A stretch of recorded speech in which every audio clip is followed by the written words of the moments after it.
गरुड़ पुराण पहला अध्याय।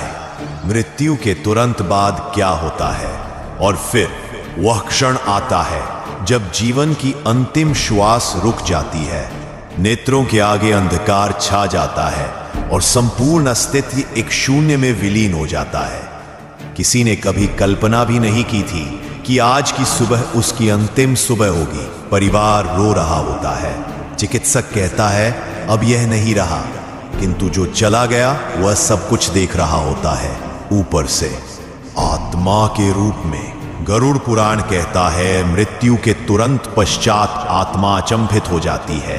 उसे समझ नहीं आता कि यह क्या हुआ। वह चिल्लाती है, पुकारती है, मैं यही हूं, क्या तुम मुझे देख नहीं रहे? किंतु उसकी पुकार कोई सुन नहीं सकता, क्योंकि अब वह इस लोक की नहीं रही।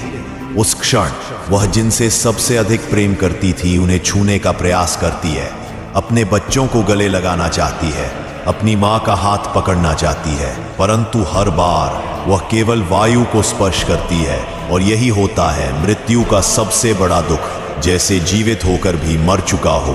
तभी एक भीषण ठंडक का आभास होता है और उसके समक्ष प्रकट होते हैं यमदूत, काले, विकराल, आंखों में अग्नि, हाथों में लोहे की जंजीरें, और वे कहते हैं चलो अब तुम्हारे कर्मों का लेखा जोखा होगा।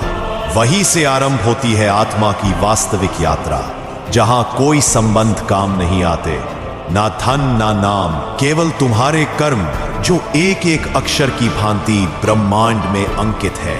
मृत्यु अंत नहीं है, यह एक नया द्वार है जिसके उस पार केवल सत्य है, निर्दयी, अडोल, अपरिहार्य सत्य, जहां हर जीव को उतरना ही पड़ता है, चाहे वह राजा हो या रंक। यह था गरुड़ पुराण का पहला सत्य।